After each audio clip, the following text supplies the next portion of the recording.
So, welcome to LiberalViewer Sunday Live Clip Roundup. Thanks for joining me. I've got over 24 clips on a few different topics for what should be a good show tonight. As always, this is my weekly broadcast of the best clips from the Sunday morning news analysis shows from the corporate media here in the United States, along with my commentary between the clips.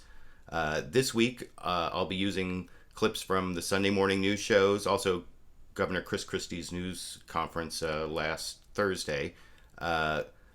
I'll be using clips, though, from the regular Big Five outlets of ABC, NBC, CBS, CNN, and Fox News. And I don't have any of the quasi-news comedy clips this week because my regular sources like Saturday Night Live and Real Time with Bill Maher are still off for one more week. But I did think there were a couple things that were a little bit funny about the big story of the week, BridgeGate. Which is about New Jersey Governor Christie's staffers who were caught in emails planning this traffic tie-up on the George Washington Bridge as political payback. And I first want to play a clip from the Christie news conference that lasted almost 2 hours on Thursday, where he said something that I thought was a little funny about the way he investigated whether his staff was involved last December when the story first broke, over in this clip. Over the course of the next hour, Kevin and Charlie interviewed each member of my senior staff, came back and reported to me that they all reported that there was no information other than what we already knew that had been testified to by Senator Baroni regarding this incident. I then questioned Kevin O'Dowd and Charlie McKenna directly, since they are the only two who report directly to me. So yeah, I thought that was a little funny that Governor Christie says he only talks to these two people, because that sounds more to me like someone who's trying to minimize who can testify about what he knows rather than someone who's trying to find the truth. And it's kind of more like a mob boss than a governor. And actually, it really reminded me of this scene from the movie Goodfellas, which I was able to download from Amazon. And I got this scene where near the beginning, Ray Liotta is describing how the big boss, Paulie, played by Paul Sorvino, uses this same method that Governor Christie seems to be describing over in this clip.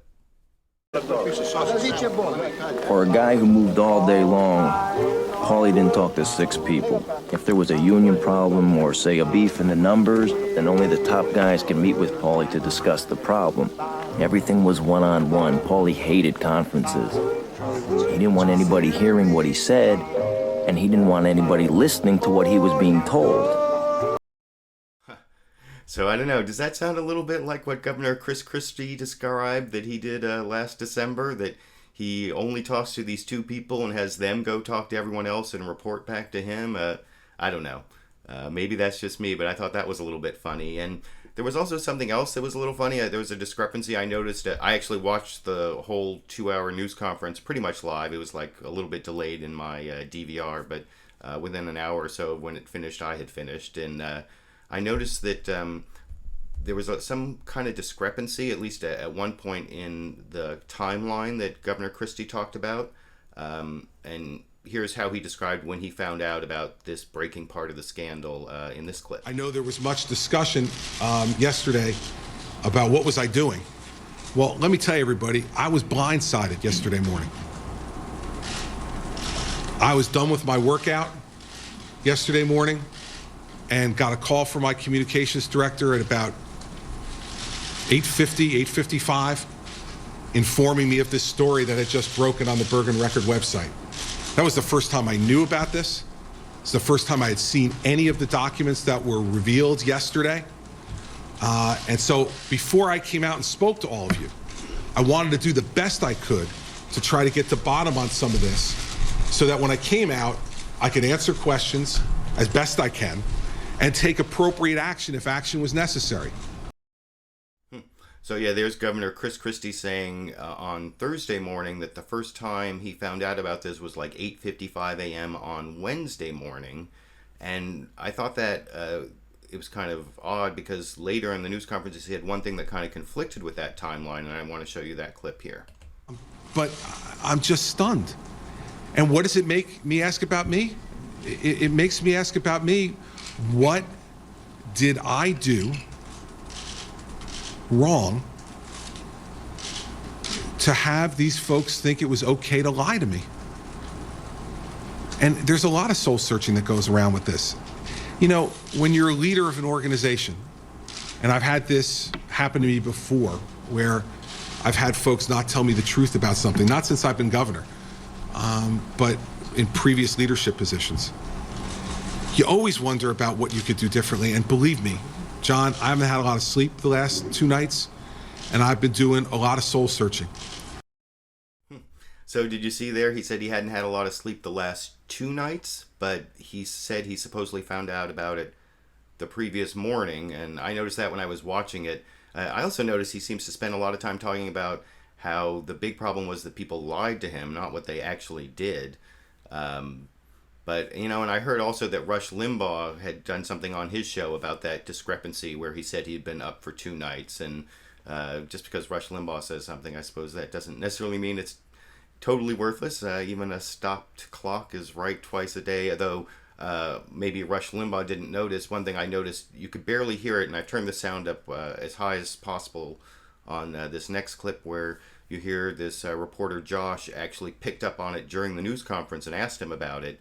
And the way the reporter asked the question gave him an easy out, and I'll show you that here. Josh? Governor, one thing I want to clear up, because you mentioned that you had slept the last 2 nights, people just found out about this yesterday morning when the record broke the story. Is that just a misstatement? Or? Yeah, I'm sorry.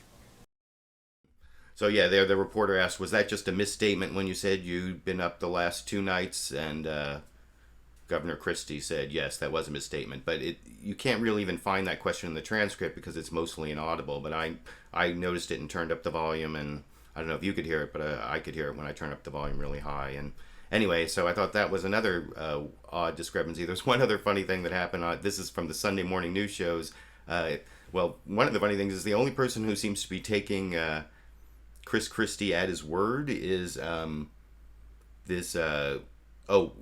well, first I want to show, I normally don't show pundits. I try to show the newsmakers on my Sunday live clip roundup because I don't want to be commenting on the commentators. But I saw like a really good analysis from reporter Mark Halperin, and he's one of the best political reporters out there. He wrote the Game Changer book on the 2008 election and the Double Down book on the 2012 election that broke all sorts of stories. So, and I thought his analysis of the Chris Christie thing was pretty insightful here, especially about the way Republicans are reacting. Anyway, I'll show you that clip from Meet the Press right here. I worked the cones, actually, Matt. Unbeknownst to everybody, I was actually... Oh, sorry, I forgot to mention, this starts with a clip of, this is what Chris Christie said last December in that press conference where he was like joking about how when people asked if he was involved with bridge closure, he said, yeah, right. Sarcastically, he said, I was out there moving the cones around, and that's how this starts out, and then goes to Mark Halperin. Sorry, here's that. I worked the cones, actually, Matt. Unbeknownst to everybody, I was actually the guy out there. I was in overalls and a hat, so I wasn't, but I actually was the guy working the cones out there. Let's talk about the investigation, right? We don't know if there'll be a federal investigation of any significance. We look at this legislative committee and think it's like a congressional committee with lots of subpoena power, depositions, a big staff. This is a very small operation. It's basically being run by the assemblyman who heads the Transportation Committee. They've subpoenaed documents from the Port Authority side, but not from the governor's side. The governor pledged in this week's press conference full cooperation. He said, we want to get to the bottom of this. I think we're headed towards a New Jersey constitutional crisis. Very little precedent, maybe none, as best I can tell so far, of a committee in the legislature trying to subpoena a governor. Will this governor hand everything over, including his own emails? Will he provide testimony? Will his top aides? Or will he assert executive privilege? I think that is going to be a real moment of crisis for him, not only in terms of governance, but in terms of 2016, because we've seen presidents have this problem. You say you want to cooperate fully, but when the subpoena comes and they say, Chris Christie, we want everything you've had. You know, Kim said he better be right. I have been stunned in my calls this week to Republicans and conservatives and watching people on Twitter, the New York Post, the Wall Street Journal, owned by Rupert Murdoch, big supporters of Christie. Everyone says he better be telling the truth. If he's telling the truth, no one is taking him at his word, as best I can tell. And even Republicans who are huge supporters of him, they say, well, if he's telling the truth, he's fine. That is a striking situation. So, yeah, I thought that was interesting how Mark Halperin is reporting that no Republicans are taking him at his word. They're all skeptical and saying if he's telling the truth, he'll be okay. But there was one person who said multiple times that he was taking Governor Christie at his word, and that was the mayor of Fort Lee, what's his name, Mark Sokolich. And there was also this weird incident. I don't want to concentrate on something cruel about something personal about Mayor Sokolich there, but there was talk about BridgeGate. There was definitely BridgeGate fallout in this next clip where you can see Mark Sokolich saying that he's taking Christie at his word here. I think the beginning of the meeting was basically a recant of, or a mini version of, the press conference where he unconditionally expressed that he had absolutely no knowledge or no involvement whatsoever in this plot. We then went on to request that he provide us with adequate assurance that Fort Lee and the area will never, ever experience this again. Do you believe him? I take him at his word. I've said that now repeatedly. You know, initially he wanted to come up. I was discouraging of that because I thought that in light of the ongoing investigations, allow them to ripen a little bit more and then come up. But you know what? Fort Lee's always will open their arms to a sitting governor. He came. He was candid. It was, I thought, a productive conversation. So again, I take him at his word. There's just a lot of stuff out there. I think so. Yeah, Mark Sokolich is the only one who seems to be taking Mark Christie's word. And you see, 10 seconds from the end there, that it looked like his bridge fell out there. I guess he has a dental bridge. And anyway, I guess that was bridge fallout I didn't expect on the Sunday morning shows. I guess that's what passes for comedy on the LiberalViewer Sunday Live clip roundup on the weeks where I don't have the Saturday Night Live and the Bill Maher clips, but. I wouldn't say that all Democrats were as charitable, especially New Jersey Democrats. So one of the people who was over on Face the Nation talking about this was a New Jersey Assemblymember who's investigating the whole BridgeGate scandal. His name is John Wisniewski. I hope I'm pronouncing that right. And he did not think that what Christie said was credible at all. And I'll show you. And it wasn't just discrepancies in what he said, like I had pointed out there, but which may just have been him misspeaking. But he said he just didn't think it was credible, that he didn't know because of the way that so many other people knew. And here, first, I'll show you. Here's the first clip of him saying that on Face the Nation to Bob Schieffer here. And thanks for the opportunity to be here. I don't think it's credible for a governor to have his chief of staff, his communication director, his deputy chief of staff, all involved, his chief counsel, all involved in email communications on the day this took place and the days after, talking not only about the problems that were created in Fort Lee, but also talking about how to spin it to the press. I don't think it's possible for all of those people to be involved and know, and for the governor to absolutely have no communication. Remember, this was in the midst of his re-election campaign. Any governor running for re-election is going to want to know about problems that come up, if for no other reason, to know how to respond when asked a question. So these people got an email from the executive director of the Port Authority saying that laws were broken. His chief counsel knew, his deputy chief of staff knew, his incoming chief of staff knew. It just strains credibility that they didn't look at those documents and say, we ought to let him know about it. So yeah, that is another argument as to why it's not credible that Christie first found out about this on Wednesday morning. And I don't know, if more stuff does come out, then it could really be the end of his political career, and certainly he won't be running for president in 2016 if the things that he said so adamantly in that press conference on Thursday turn out not to be true. And beyond the 2016 question, he may be facing problems in New Jersey if more information comes out. later in that interview, Assemblyman Wisniewski, or however I'm mispronouncing it, he used the I word, although by which I mean impeachment, although he used it to say that it's way too early for that. But he did talk about articles of impeachment, and again gave another reason why he didn't think that Chris Christie's story was credible, and you can see that over in this clip. The Assembly has the ability to do articles of impeachment. We're way ahead of that, though. Right now, we know that there are senior staffers in the governor's office. Bridget Kelly, who sent the email, his deputy chief of staff, on August 13 to close the lanes down, she spent the rest of the day with the governor at the fire scene at the Seaside Boardwalk. And so, again, you know, this senior aide who was with him that day, who sent the order, never once communicated with him. It's unbelievable. So yeah, I guess if you're really paying attention, there are reasons to think that the story might not be credible, because you'd have to think that the people who work for Chris Christie just thought this wasn't important, even though it had such huge possible consequences for him politically.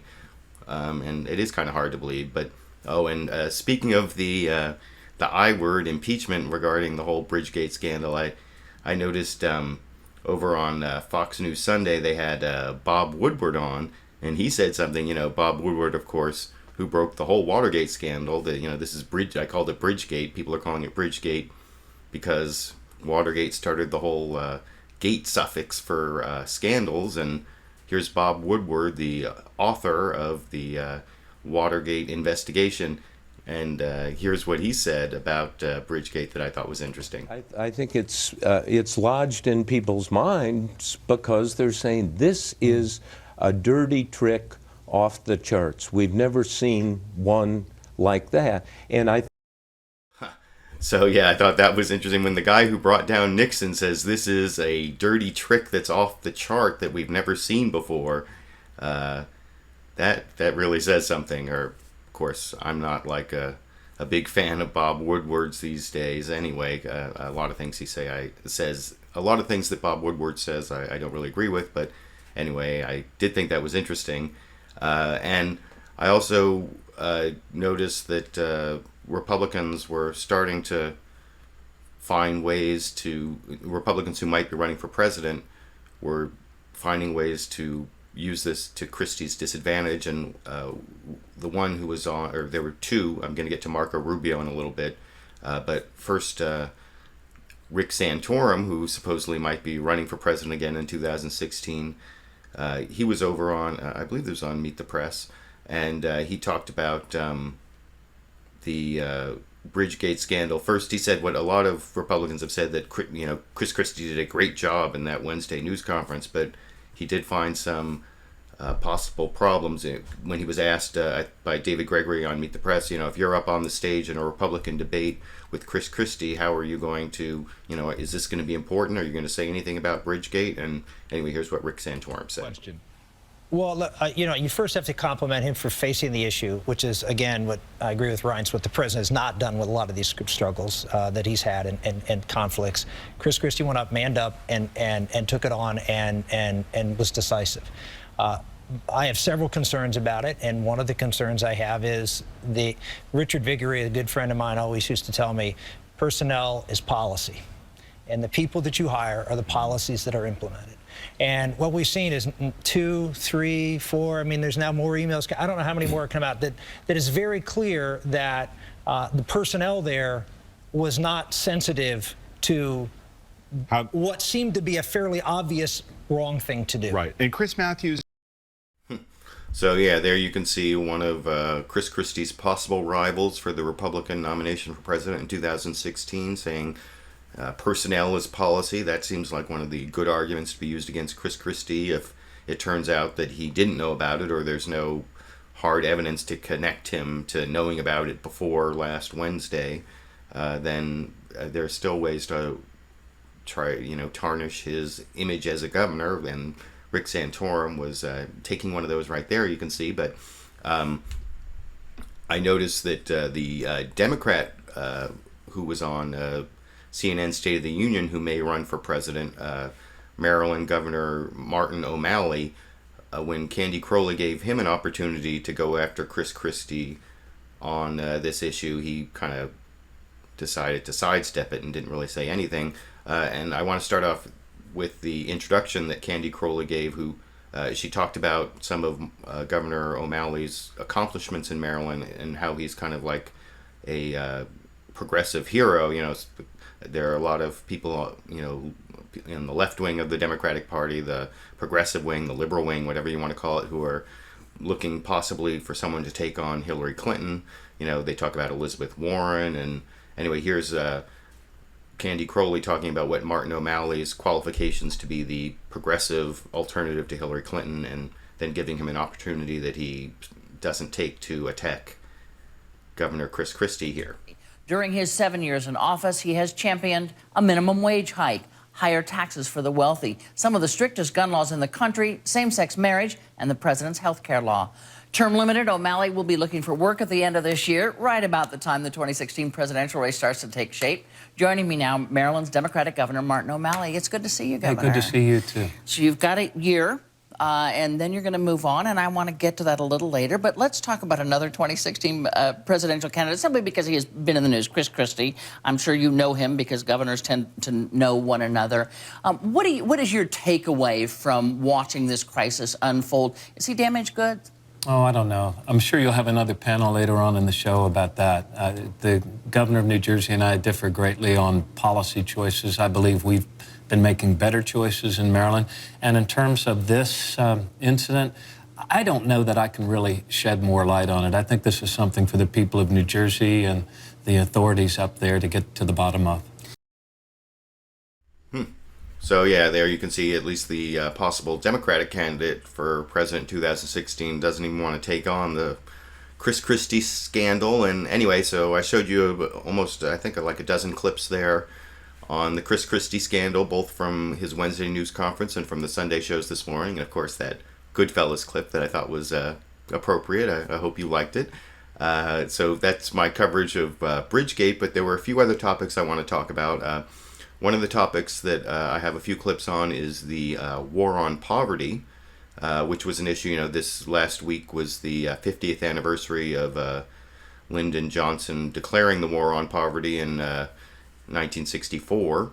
And Senator Marco Rubio, another one of the possible Republican presidential candidates in 2016, recently gave this speech where he said the war on poverty had failed, and he gave his alternatives, and I'm going to show some of that in a minute. But since I just showed that Martin O'Malley clip on BridgeGate, I also want to show how Martin O'Malley is talking about the possible minimum wage. And one of the things I thought was interesting about it was you can see Candy Crowley asks him about, you know, what does he think about the minimum wage fight, and he answers it to begin with, but then by the end of his answer, he's not even really talking about minimum wage. He's talking about like his accomplishments, like in Maryland, that it sounds like his stump speech for president in 2016. It was one of the clearest pieces of evidence that he is thinking of running against Hillary Clinton in 2016, I thought. But anyway, here he is starting to talk about the minimum wage and then ending up talking about,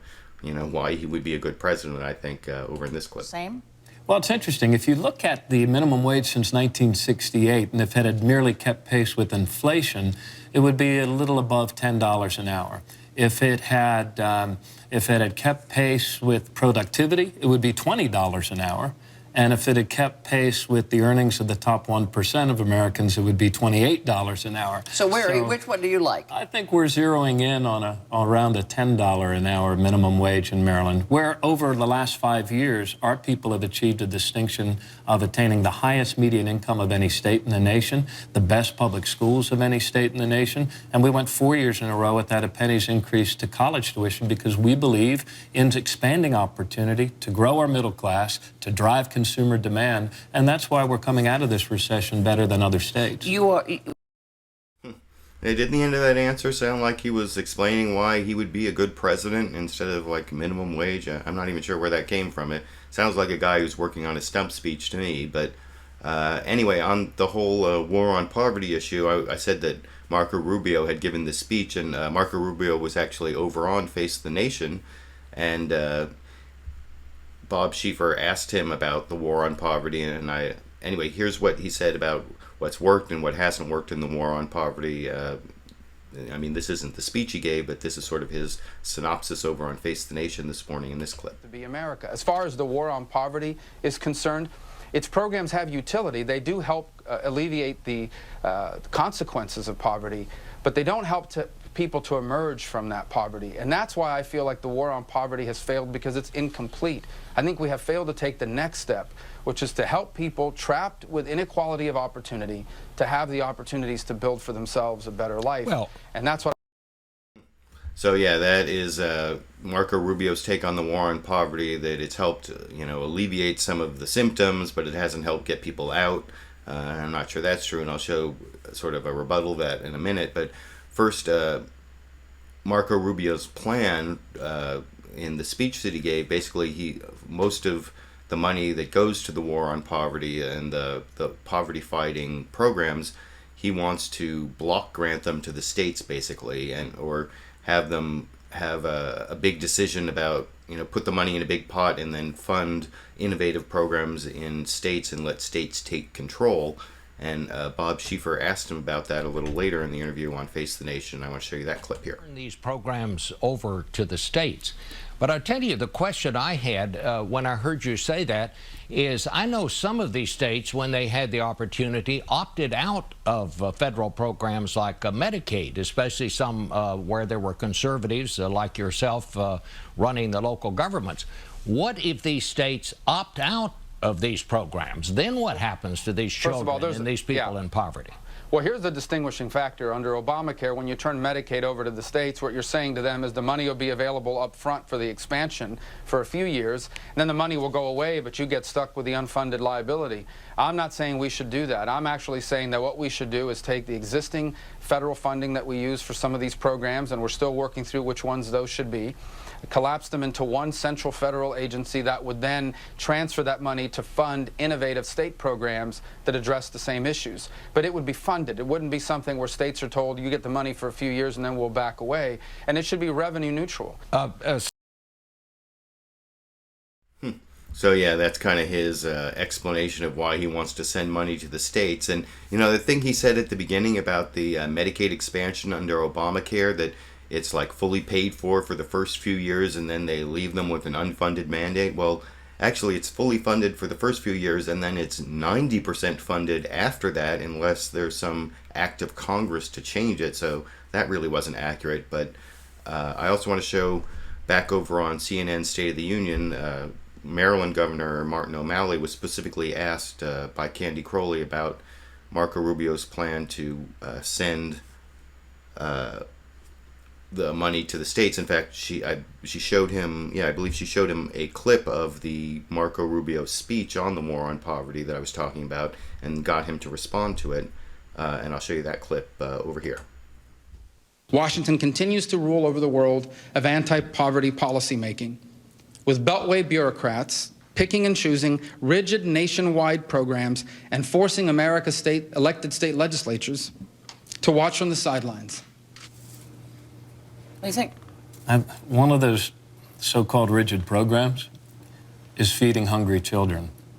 I don't think that there's anything rigid about a program where you feed hungry children. Sure, but I think his suggestion is, we'll give you, Governor O'Malley, the money that we are sending you anyway for this program, and you manage it. Actually, what he's saying is, we'll send you less money because this year we want to cut dollars to feed hungry children. Look, I think he's right to ask the question about poverty in our country and growing inequality, but I believe we have better answers. The answers to feeding hungry children is not fewer dollars to feed hungry children. It's to do more. It is to raise the minimum wage. It is to increase, not dismantle, the earned income tax credit. It is to make college more affordable for more middle-class families, not more expensive. These are the things that grow our middle class. These are the things that drive consumer demand and grow our economy. And so we believe in doing more of the things that actually work, not in this cynical shell game of cap and block grant and then dismantle. But as a general... Yeah, so I thought that was a good rebuttal for Marco Rubio's send the money to the states plan, and that wasn't the only rebuttal to Marco Rubio's criticisms of the war on poverty on the Sunday morning programs. There were several, and I want to show you one more. This is Representative Elijah Cummings was also on Face the Nation after Marco Rubio and kind of responded to some of the things he said and talked about the problems with Marco Rubio's plan to fight poverty, and also his criticisms of the war on poverty. And I'll show you that clip here. And I got to tell you, I was surprised in a way. On the one hand, Bob, the poverty programs, anti-poverty programs, have brought a lot of people out of poverty. And I was pleased to hear him say that it has alleviated poverty for many folks. The research shows that the poverty rate would probably be double if these programs like Medicare had not been put in place. Medicare, keep in mind, Bob, Medicare 50 years ago, 50% of our people seniors didn't have health insurance, and now they do. Same thing with Social Security. 50% were begging almost for food. Now 1 out of 7 is in poverty, and that's a big difference between 50%. So I think that's all. Those programs are important. His proposal bothers me because if you're going to take these programs, is he going to say that about Medicare too and put it in a basket in the states? You see what the states have done. I mean, in his own state, we've got 800,000 people, Bob, who could have been placed in Medicaid under the Affordable Care Act and could be being treated right now. There are people watching this show right now that could be being treated for colon cancer or serious diseases that are not. And he hasn't done anything on that. Let me. So yeah, I think that's a pretty effective criticism of Marco Rubio there and what he said about Medicaid.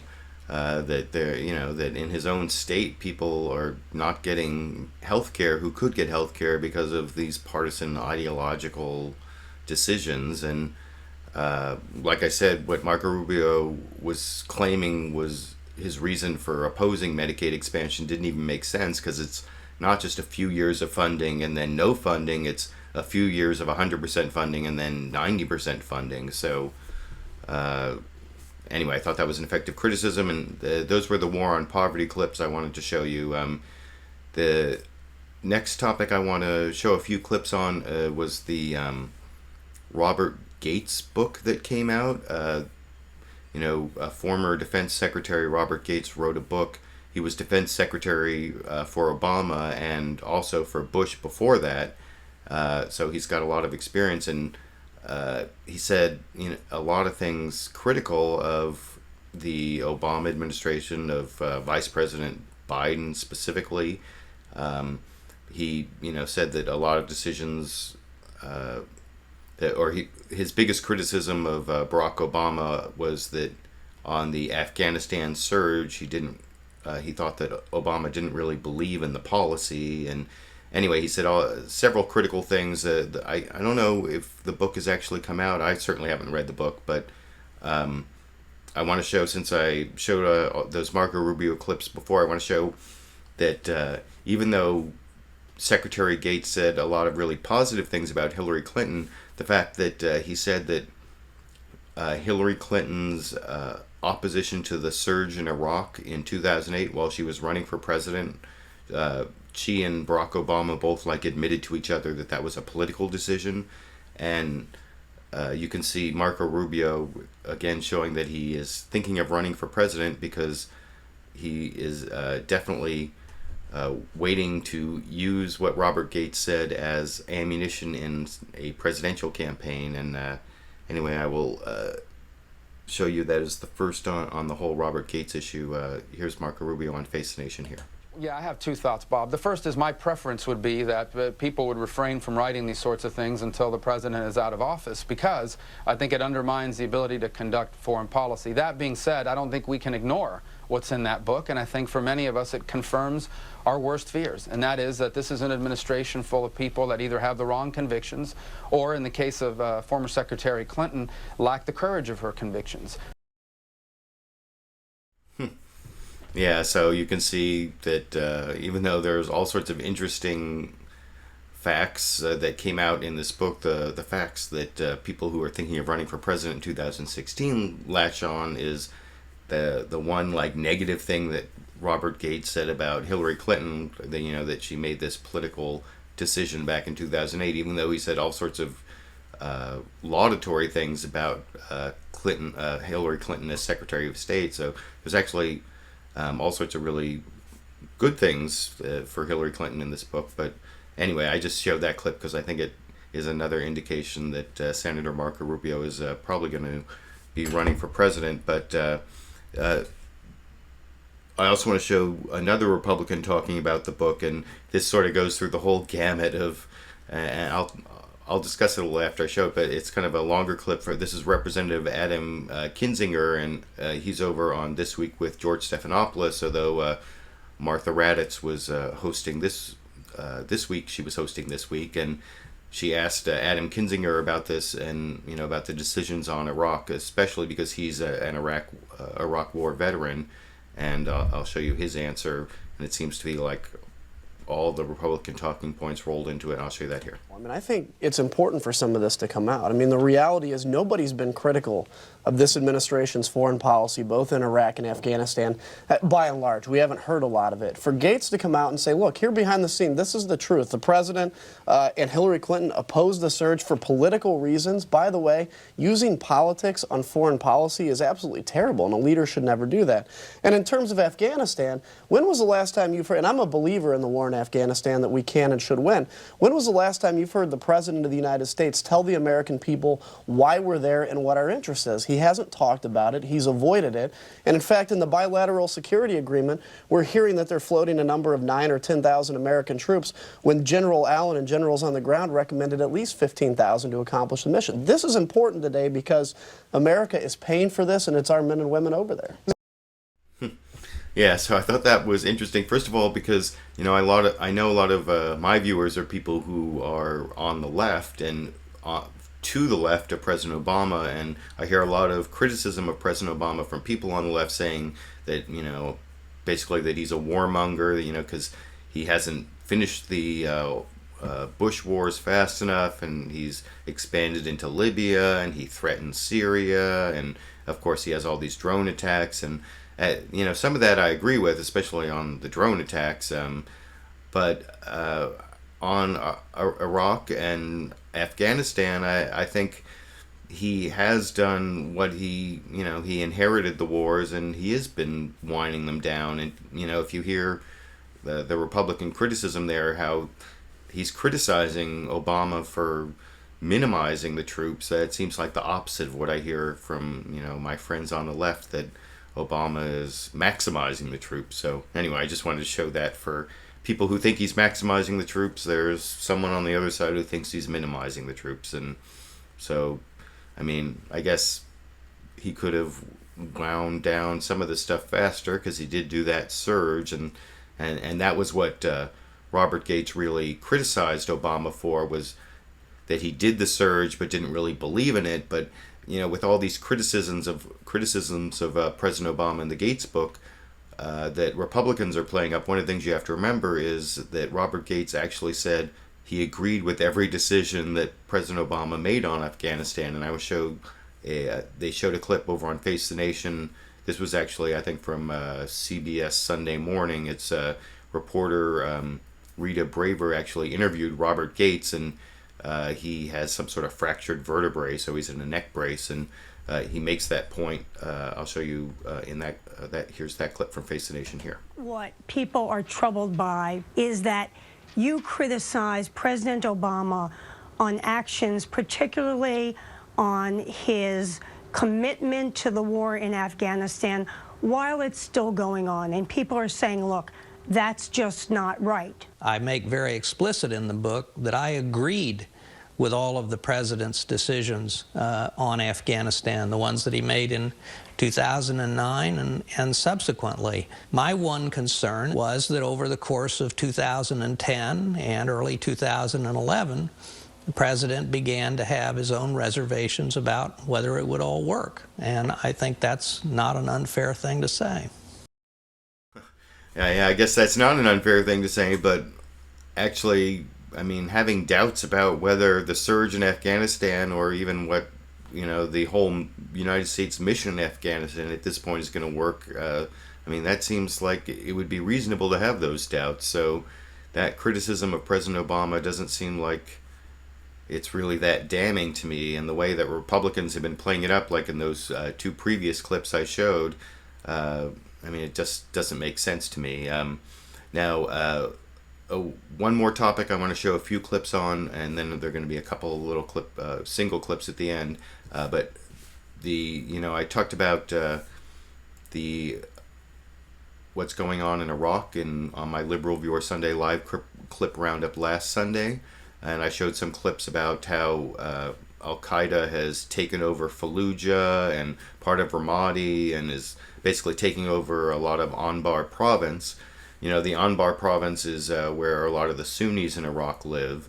And Saddam Hussein was a Sunni, and the Sunnis were used to having power. But of course, when Saddam Hussein was taken down, the Shiites took power. And so it's a Shiite government that a lot of the people in the Anbar province feel like they're not getting their sufficient power and rights in the new government, and so that's probably why Al-Qaeda is having such success there in the Anbar province. And first I want to show, this is kind of amusing, this is from Fox News Sunday. It's Senator Jim Inhofe, Republican.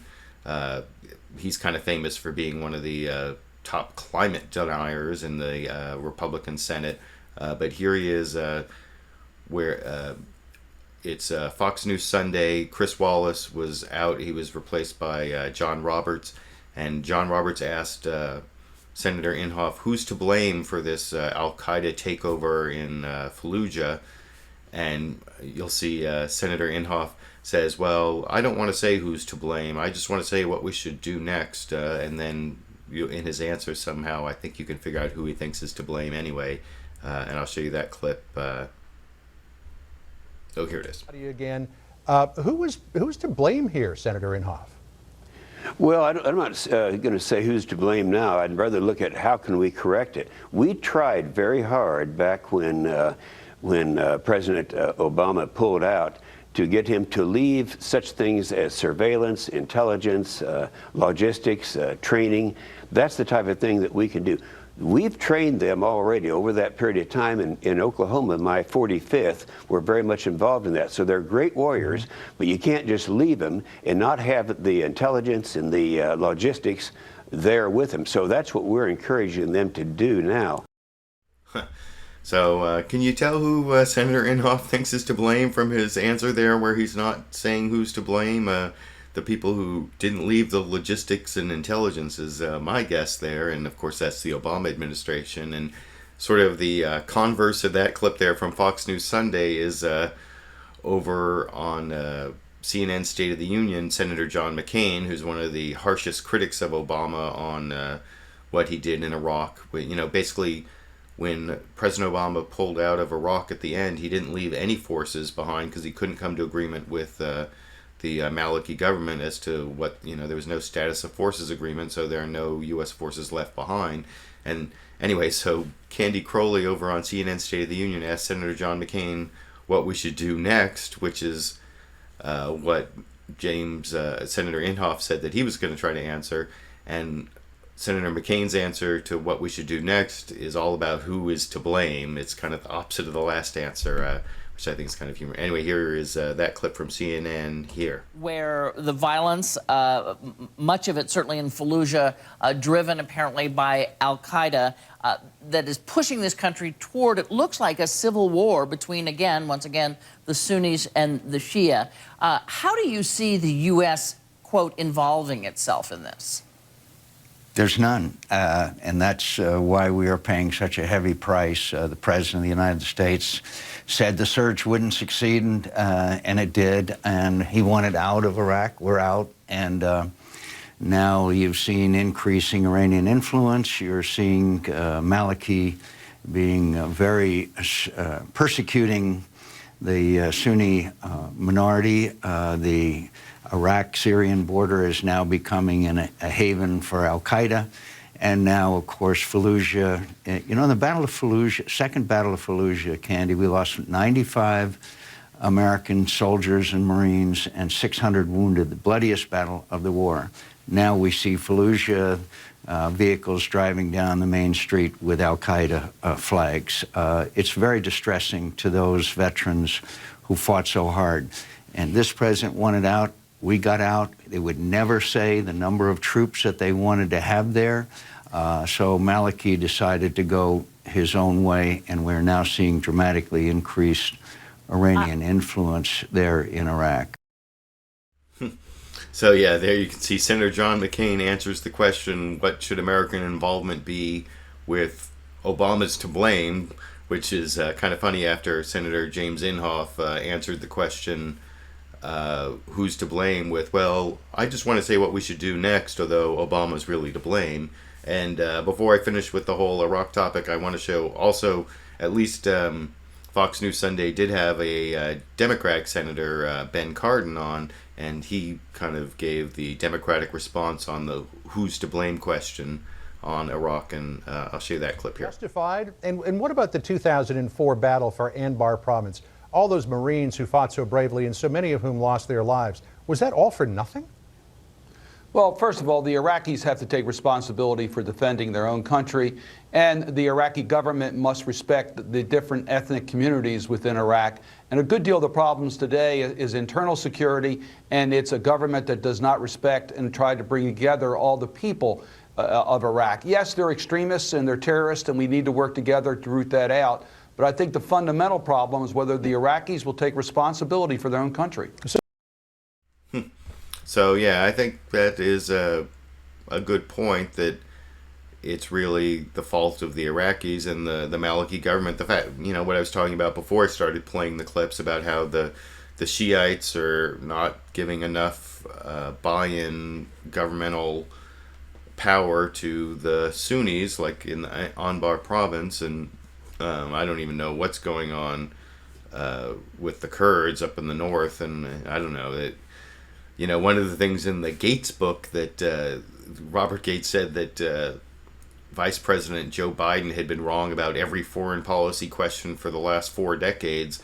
But I remember one of the things that Senator Biden said when he was running for president in 2008, he talked about kind of a partition of Iraq, and that's kind of de facto what's happening in some ways. So maybe he was right about that, you know, with the Sunni, there's almost a civil war going on, and I think the Kurds in the north are kind of autonomous, although, you know, I haven't really been keeping up as well as I should on Iraq after there are no more American troops there, which, I mean, as I was saying on LiberalViewer Sunday Live Clip Roundup last Sunday, I think the real person to blame is George W. Bush for invading Iraq in the first place and creating the power vacuum that Iran kind of moved into and gave more Shia power. And I mean, no one's a fan of Saddam Hussein, but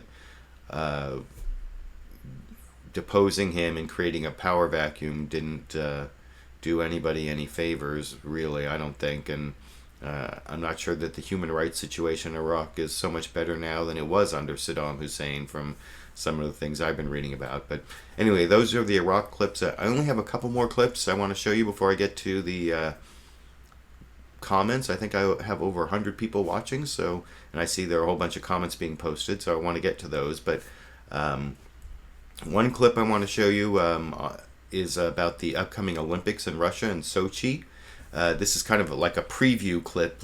This may be a big topic in the future. I don't know, because I guess the State Department issued a travel advisory to Americans this last week about going to Russia for the Olympics, saying to watch out for terrorist attacks. And, you know, I've seen some evidence that that might be something that could happen, not necessarily at the Olympics, you know, from some of the things I've been reading. It could be like somewhere else outside, you know, like maybe a transportation thing. Anyway, I'll show you this clip. This is over on This Week with George Stephanopoulos. Martha Raddatz was in, and I think she handed off over to, his name is Kirit Radia, over in Russia, talking about the threat of terrorism at the Olympics in this clip. Martha, the new warning from the State Department urges Americans at the Olympics to be on the lookout for a terror attack. The travel warning says that there's no specific threat to Americans, but it warns to be particularly vigilant on public transportation. All of this comes after a recent string of deadly terror attacks have rocked this region. and after Russia's most wanted terrorist urged his followers to target the games. So yeah, that sounds kind of scary. I mean, I'm not a big fan of the Olympics. I almost never watch the Olympics, but I certainly don't want to see any terrorism occur at the Olympics. I've seen other stories talking about how Vladimir Putin has put all these troops at the Olympic site that may leave weak spots in other places in Russia. So maybe there actually will be some terrorist attacks in Russia, if not at the Olympic site somewhere, that draws news or media attention. I mean, I hope not, but anyway, I just wanted to give you that preview of a possible story for the future. And I couldn't end the show, over on CNN, I show clips from Candy Crowley's State of the Union, but there's another show that I think has actually gotten better recently, Reliable Sources, which used to be hosted by Howard Kurtz, who I never really liked that much. I thought he was always really soft on Fox News, and now, lo and behold, he has a show over on Fox News called Media Buzz, which, whatever. But now that he's left and that there are some more reliable journalists over on CNN's Reliable Sources, I started watching a little more again, and I couldn't go without showing you the clip from the guest they had at the beginning this week. His name is Gabriel Sherman, and he just wrote this book. I think it's called The Loudest Voice in the Room. Maybe I have that title wrong, but it hasn't come out yet. I'm definitely going to go buy this book. He started off trying to do a book on Fox News, and then figured out that he really needed to do a book on Roger Ailes, and there are a lot of excerpts that have already come out, but I want to read the whole book. And here's what he says he found out about what's really going on at Fox News, and this is no surprise to people who have been watching my videos for the last 7 years, but here's Gabriel Sherman explaining it all over on CNN's Reliable Sources here. Provide this account. It is exhaustive. And what I learned and changed my mind, this process changed me. I've been covering media for a decade. As you've been covering media, you know how Fox is the dominant cable news network. But what I learned is that Roger Ailes has created a political operation that employs journalists. And I'll tell you, it exists for two reasons: to generate as much profit as possible for its corporate parent, Rupert Murdoch, and to advance the personal, political agenda of its founder, Roger Ailes. So you're saying it's a news channel, but it's also a political machine? No, I'm saying it's a political machine that employs journalists. So is it a news channel at all in your mind? I mean, that's for other people to decide. What about reporters like Shepard Smith? Of course, that's a great point. There are great reporters at Fox. Shep Smith, Brett Baer, is a sort of hard-charging political reporter, hosts a very, well-regarded news show. But Roger Ailes is smart enough to know that if you're going to give the audience red meat to advance your agenda, you got to give them some nutrition. So yeah, I guess it's a big revelation to some that Fox News is a political operation that hires some journalists, or at least a few of the people who work there are journalists, but it is not really a news channel. It is a partisan political operation. And I'm not going to show the clip, but later in that interview, Gabriel Sherman says that Roger Ailes has been fooling the American public, making them think it's a news station when it's really not. But I don't know, is it really that big a secret? I'm not sure it's that big a secret. But anyway, I want to show that clip, and I have a few minutes left. I guess I've been broadcasting for a few minutes under an hour, and I appreciate all the people who watch the show live here. It looks like I still have over 100 people watching, so I want to look in the comment section and see if I can get a little live discussion going in the see if anyone is making some on-topic discussion. You haven't all gotten into arguing with each other. Let's see. Martin Olmenkoff says, "One fat cat down." That's Chris Christie is the fat cat. I think that's kind of like Time magazine saying he's the elephant in the room. But Crucifixion says, "Can't wait for Christie's impeachment after the sheet hits the fan." Well, I don't know if it's going to go all the way to impeachment, because Chris Christie seemed pretty adamant that he didn't know anything before Wednesday morning, and whether that's true or not, you would think that he as a former U.S. attorney, would have done the due diligence to make sure that there wasn't any evidence that would contradict what he said, because basically if there's evidence that contradicts what he said last Thursday morning, then his political future, and I mean then he would be impeached. But let me see, scroll up a little bit here, see if I can find some more on topic. Let's see. Oh, NO8549 says, "Oh, mob boss." Well, I showed a clip that backed that up, I think. Oh, and NO8549 says, "LV watches 2-hour news conference, so we don't have to." Yeah, that I spend a lot of my time watching things and trying to summarize them for you all, and especially my LiberalViewer Sunday live clip roundups. I've get some feedback that people don't like them as much as the shorter videos, but I still try to make as many of the shorter edited videos as I used to. But I also do this thing every Sunday where I watch all those shows and I try to put them, edit them down to the best clips in an hour for you all, and I hope you appreciate that. But oh, just for fun, Tim says, "David Wildstein pleads the fifth. What does he have to hide?" That's the guy from the Port Authority who was caught in these emails and saying, with the deputy chief of staff. What was her name? Kelly. I'm blanking on her name. But yeah, I don't know.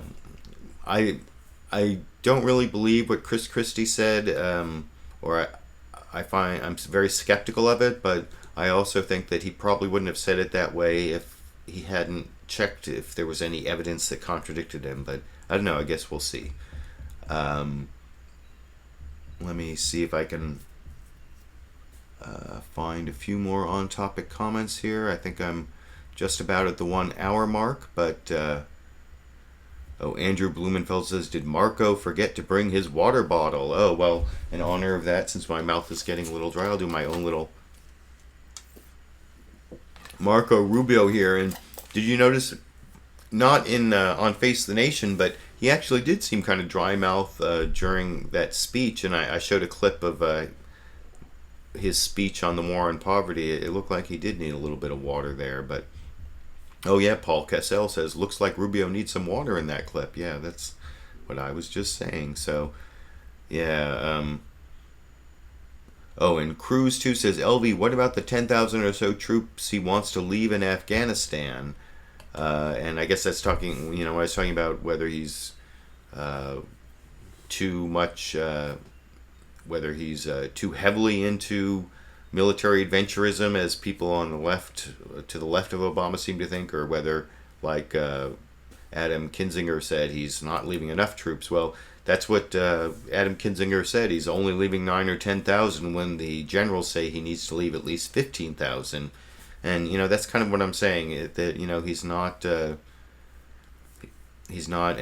radical, isolationist, and he may not be winding the wars down as fast as I may want, or some of my friends on the left may want. But my point is that he is not going as far as the generals want, and said, what about the 10,000 troops? Well, they're not the 15,000 troops that the generals asked for, even though they're not getting the troops home as fast as I might want. So that's kind of the point I was making, that he isn't as far to the right as some of the people on the left think, and he's not as far to the left as some of the whenever they're asked about BridgeGate, they say, well, he came out and he addressed it and he fired people, unlike these other scandals. But these other scandals have never made it to Obama, and that's one of the things they never really address is, like in the IRS scandal, they said, well, even though there's no connection to Obama, he created an environment, he created a culture, he created a tone, and so he's